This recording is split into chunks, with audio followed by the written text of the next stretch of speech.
What bulges in a bulging disc? Tune in and find out soon on the next 50 Shades of Pain show.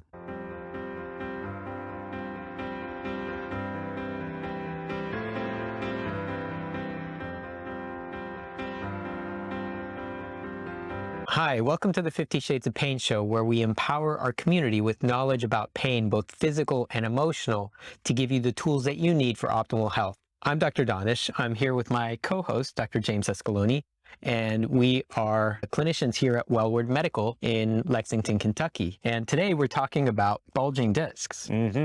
Now, I get this question a lot. What is the difference between a bulging disc to a herniated disc to a slip disc? James, enlighten us. Oh, I have no idea at all. I actually don't know why I'm here. There's a lot of colloquial terms referring to problems around disc, and that means that there's a lot of misinformation about it. Tell us what would be, we talked about slip discs last time, and reality is that slip disc is not necessarily a disc that's slipping off. It's the structures around the disc, but over time what that can do is it changes the integrity of the disc, which does what, James?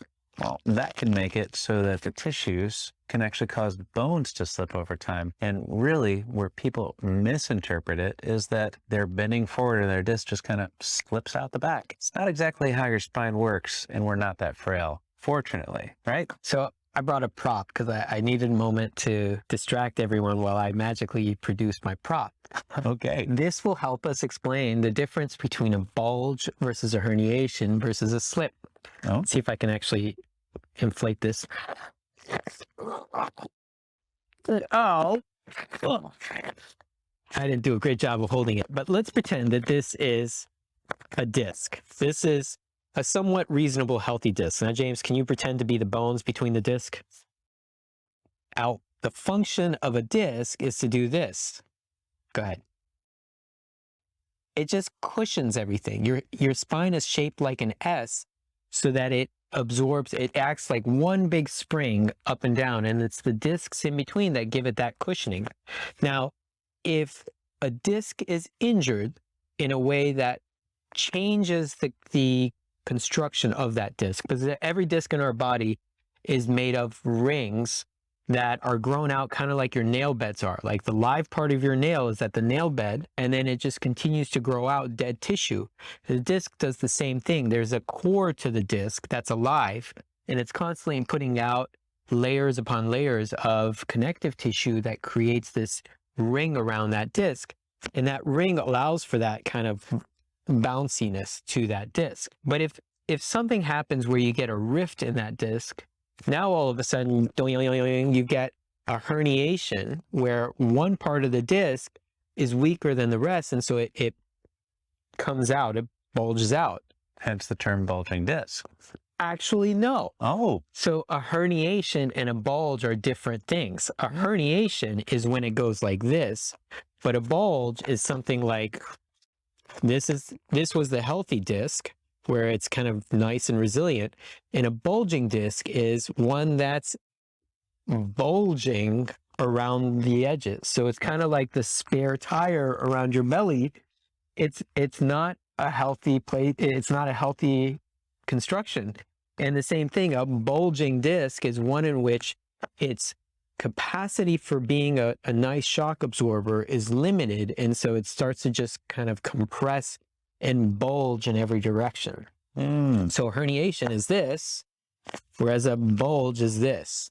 So if you've got a bulge, it seems like a lot of the tissue is affected, still intact, but maybe not so resilient. Right. Whereas a herniation is one little spot on there seems to have taken the brunt of whatever injury happened. Exactly. So essentially, a bulge is just a general weakening of the disc, whereas a herniation is a focused weakening of that disc.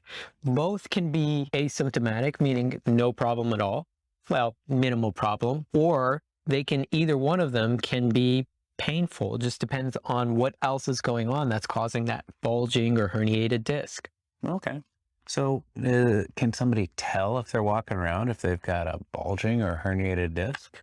I usually tell patients that a bulging disc is nothing to get worried about, but it can give us a clue as to what can be an underlying cause of pain. But typically, the bulge itself may not necessarily be painful. It's if the bony end plates, the bone that sits on both sides of that disc, the James hand around that disc, if that hand has developed fractures or has been injured, then that can become more and more problematic as you age. But in general, the bulges can be very normal, age-appropriate changes that we see in just about everyone. There's a great study that looked at MRI findings in normal individuals, people that were not symptomatic for any kind of pain, and almost 90% of patients had some kind of a problematic finding, whether it was a bulge or herniation or degeneration. And yet these are people who are walking and talking as if nothing is going on in their spine. Yeah, I remember actually reading that, and I was impressed that if you were over the age of 30 and you don't have a bulging disc, you're in the minority. Yeah, absolutely. Same goes with there's just a lot of degenerative changes that we get panicked about, but they're normal age-appropriate changes that may or may not be problematic. Rotator cuffs, for instance, I heard a statistic once that said your age is about the same probability as having a rotator cuff tear. So every 80-year-old that you look at doesn't go around getting rotator cuff surgery. It's the ones that are symptomatic from it that can have surgery or some of the surgical alternatives that we provide. So how is somebody walking around the street going to know whether or not they have bulging discs and whether or not it's relevant and what they should do about it? A good rule of thumb is if you're hurting, then let us check it out so we can make sure that this is nothing serious, or if it is, it's something that we can get ahead of before it becomes more problematic. Pain is our body's only way of communicating damage to us. It's the way that it communicates injuries that need attention. And even those minor chronic injuries where it's like a dull ache every now and then can be a great opportunity to fine-tune the functionality of that region of the body so that it doesn't continue to evolve and become more of an issue down the road.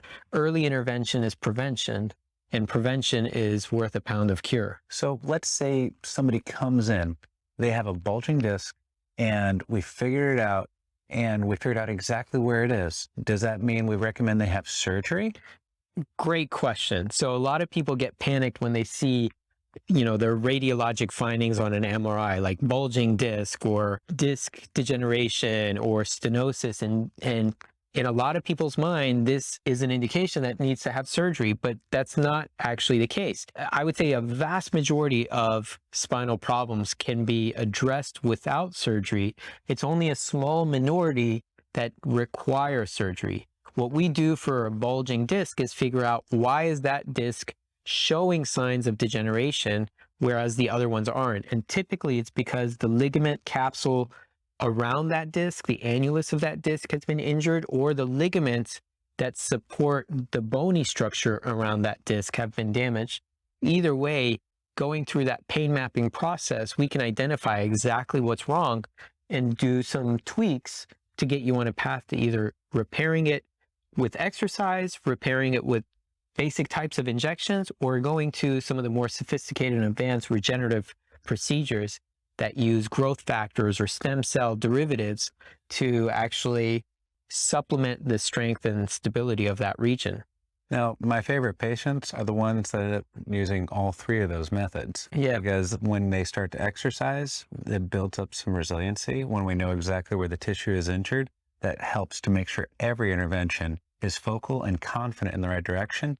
And those orthobiologics really do the trick. They do, absolutely. And it's not imperative that every single patient receives the Cadillac of all treatments. A lot of patients can get by with less, but when it's something that's been going on for a long time, or if it's something that's gone, or if you want to accelerate the repair process, then certainly those orthobiologics help move things along. You wouldn't get the same outcome, though, without the rehab and the exercise. Yeah, and you'd be surprised at how many people who think they're exercising correctly. Oh, yeah. Back. Yeah. They're doing everything to actually cause harm in their lower back. Yeah. And best intentions, they're doing it every day, but it's getting worse and worse and worse for some reason. Well, if you're dealing with a disc bulge, a herniation, a degenerative spine, any of those terms that sound scary, do not be alarmed. come see us and we'll be happy to explain it to you and demystify the pain that you're experiencing. Please find us on our YouTube page, our Facebook page, our homepage at wellwardmed.com, or call us at 859-275-4878. That's 275 HURT. And don't forget our podcast. You can listen to us on iHeartRadio. You can listen to us on Spotify. You can listen to us also out there on, let's see, iTunes too. It's all over the place. Some great free information to help you guys stay injury-free. Yep. For Wellward here, I'm Dr. Donish. I'm Dr. Escaloni. We'll see you soon.